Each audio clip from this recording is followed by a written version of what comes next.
এই ছেলেটা ফটোগ্রাফার বটে, বুঝলি একটু ছেলেটা ফটোগ্রাফার বটে।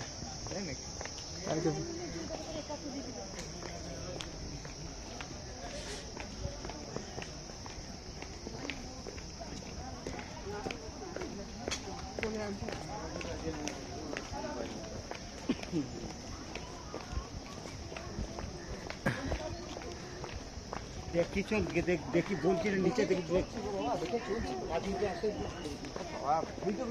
দেখে চলছি গো।